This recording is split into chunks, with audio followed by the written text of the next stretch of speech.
Kata filsafat padanan dari bahasa Arab, falsafah, dan bahasa Inggrisnya yakni filosofi. Kata filsafat sendiri berasal dari bahasa Yunani yakni philosophia, yang merupakan gabungan dari kata philos yang artinya cinta dan sophos yang berarti kebijaksanaan. Dengan kata lain, filsafat adalah cinta pada kebijaksanaan, kearifan, atau pengetahuan, wisdom. Secara etimologi, filsafat berarti cinta kepada kebijaksanaan, kearifan, atau pengetahuan, love of wisdom. Cara berpikir dan metode keilmuan berfilsafat ialah berpikir sistematis, konseptual, koheren, rasional, komprehensif, dan mengarah pada pandangan hidup. Filsafat membantu manusia melakukan penalaran ilmiah, yaitu mengumpulkan data dan informasi, merumuskan hipotesis atau asumsi, melakukan verifikasi, dan menetapkan suatu teori atau hukum.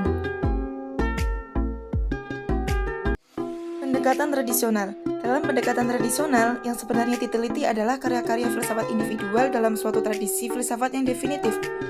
Maksudnya dengan pendekatan ini, seorang sarjana itu seharusnya mempelajari setiap filsuf dalam setiap kawasan tradisi filsafat. Pendekatan secara konstitusional, ya maksudnya didalami dari kata konstitusional terlebih dahulu bisa diartikan sebagai warga negara dari suatu negara tertentu sebagaimana didefinisikan oleh konstitusi negara tersebut. Namun, filsafat atau pemikirannya tetaplah filsafat barat, timur, dan lain-lain. Ada pendekatan lagi selain dari tradisional dan konstitusional, yakni pendekatan secara kultural.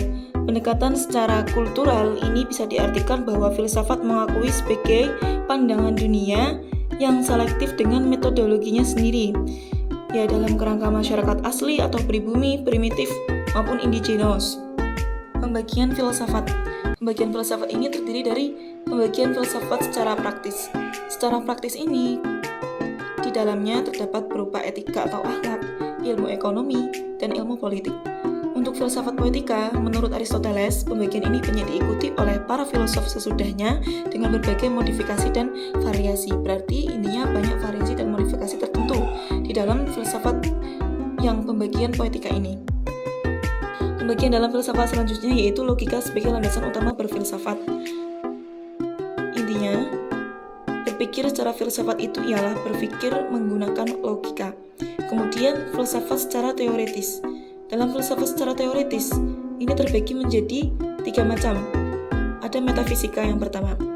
Dalam metafisika ini, ada lagi hal-hal lain yang mencakup di dalamnya, yakni ontologi, teologi, dan kosmologi, serta eskatologi. Dan yang kedua yakni matematika, yakni induk ilmu-ilmu tentang simbol, tanda, angka, perhitungan, bahasa, dan teknologi. Bisa dipahami sendiri matematika itu seperti apa? Ya, seperti pada umumnya, yakni berupa angka, perhitungan, dan simbol-simbol lain. Untuk yang ketiga, yakni fisika. Fisika ini adalah induk ilmu-ilmu tentang alam semesta, bumi, hewan, tumbuhan, laut, tanah, udara atau zat gas, dan fisik atau tubuh manusia.